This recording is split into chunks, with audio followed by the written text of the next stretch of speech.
Karibu sana mtazamaji ndani ya TVC 247 hii leo tukiwa na mshambulizi mpya kikosini. Mimi ni Martin Base. Karibu sana ndani ya TVC 247.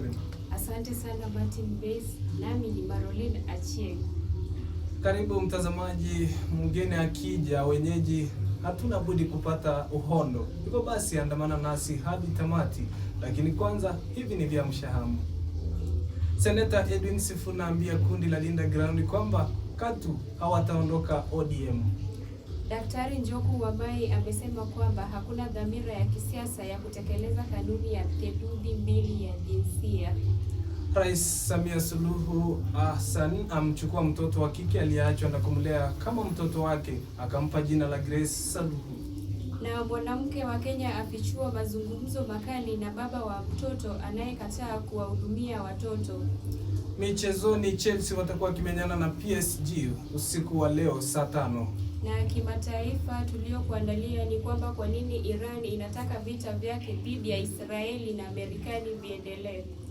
Na hivyo ndivyo vya mshahamu kwa sasa. Andamana nasi hadi tamati kwa taarifa kamili. Mwanamke wa Kenya afichua mazungumzo makali na baba wa mtoto anayekataa kuwahudumia watoto. Mwanamke huyu kutoka Kenya alichapisha mtandaoni picha za mazungumzo yake ya WhatsApp na baba wa watoto ambaye alikataa kuwajibika kwa watoto wao. Kisa hicho kilisababisha mjadala mkubwa kwenye mitandao ya kijamii. Kulingana na mwanamke huyu, alimtafuta mwanaume huyu baada ya muda mrefu ili kuzungumza na watoto wao na kumwomba achangie katika malezi yao. Hata hivyo, mwanaume huyu alimjibu kwa maneno makali na kusema kuwa hataki kuhusika. Katika mazungumzo hayo, mwanaume huyo alimwambia kuwa hawana uhusiano tena na kwamba tayari aliendelea na maisha yake. Alionyesha wazi kuwa hataki kuhusika katika malezi ya watoto. Na mwanamke huyu alihisi kuumizwa sana na majibu hayo kwa sababu alikuwa anatarajia baba wa mtoto awajibike au angalau kuonyesha kujali. Baada ya kuchapisha mazungumzo hayo, watu wengi kwenye mtandao ya kijamii walitoa maoni tofauti. Baadhi walihimiza mwanamke huyo kuendelea na maisha yake na kuwalea watoto bila kumtegemea mwanaume huyo, wakisema huwezi mlazimisha mtu kuwa baba kama hataki. Na katika taarifa nyingine ni kwamba familia moja katika kaunti ya Kisii imefanya mazishi ya ishara kwa mwanao baada ya kupoteza matumaini ya kupokea mwili wake kutoka Urusi. Clinton Nyapara, kijana wa Kenya ambaye anaripotiwa kufariki huko Denston, Ukraine baada ya kujiunga na jeshi la Urusi mwaka jana, ni miongoni mwa Wakenya kadhaa wanaoaminika kufariki katika vita vinavyoendelea. Siku ya Jumanne, familia yake ilivunjika moyo, ilifanya uamuzi mgumu wa kuzika mti badala ya mwili wake. Maandalizi ya mazishi yalianza katika kijiji cha Bomarabu, eneo la Bonchari katika kaunti ya Kisii. Kaburi lilichimbwa lakini hatukuwa na mwili wa kuzika. Ilikusudiwa kuwa mahali pa mwisho pa kumzika kwa Nyapara ambaye aliondoka nyumbani kutafuta maisha bora, lakini akafariki maelfu ya kilomita mbali huko Denston, Ukraine. Nyapara ni miongoni mwa idadi inayoongezeka ya vijana Kenya wanaoripotiwa kuuawa katika vita vya Urusi na Ukraine baada ya kuajiriwa na jeshi la Urusi. Miezi mitatu baada ya familia yake kupokea habari za kifo chake, bado wanasubiri si haki bali mwili wake.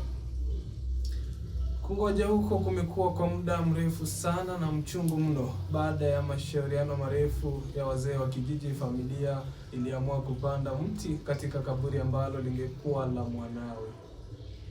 Familia hiyo inasema juhudi zao za kutafuta msaada kutoka Wizara ya Mambo ya Nje zimekuwa zikijibiwa kwa ahadi tupu.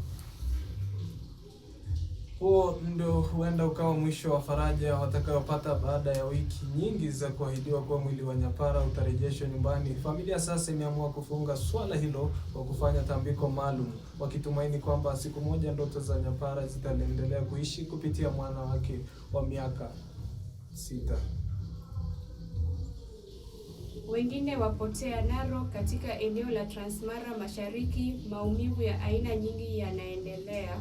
Angalau vijana 15 wameripotia kupotea wakiaminika kuhusishwa kujiunga na jeshi la Urusi. Familia zao sasa wanaishi kwa hofu kwamba na huenda wakalazimika kufanya mazishi bila miili ya wapendwa wao. Katika kijiji cha Nagwenya, Kilgoris, kaunti ya Narok, familia zinakabiliwa na mfumbo la jinsi wanao walioajiriwa na jeshi la Urusi. Eneo hilo la mbali linaloonyesha hadithi ya hasara, mkanganyiko na huzuni kubwa. Na kuajiliwa kwa vijana wa Kenya na jeshi la Urusi kumezua utata mkubwa, huku vijana wengi wakiondoka nyumbani wakitafuta maisha bora kwa familia zao. Sasa familia tatu zinakaa pamoja zikijaribu kufarijiana katika maumivu makali. Kwa baadhi yao ni mara ya kwanza hata kusikia huku nchi inayoitwa Urusi, na bado ni vitendawili jinsi wanao walivyoishia huko. Na ndizo taarifa ambazo tumekuandalia mtazamaji. Kabla ya kukomea hapo, kuna kauli ya siku. Jana nimekuwa na rafiki yangu katika hoteli ambayo tumezoea kwenda kila siku, manake huu ni msimu wa mvua.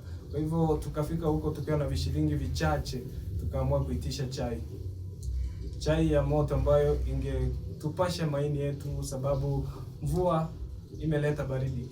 Hivyo basi rafiki yangu akasema wamletee chai kikombe kimoja, nami nikasema kimoja. Kidogo mhudumu baada ya kuleta akaona shilingi 100 imeanguka chini. Akamuita mhudumu akamwambia, naomba uniongeze chai kikombe kimoja.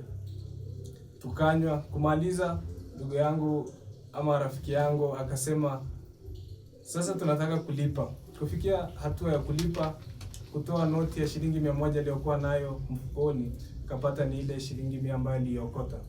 Unaweza kisia kilichoendelea kutoka hapo. Na huo ndo mwisho wa taarifa zetu. Mimi ni Martin Beza na mwenzangu hapa ni Maroline Achieng. Endelea kutegea TVC 247 Kenya kila siku ndani ya wiki nzima.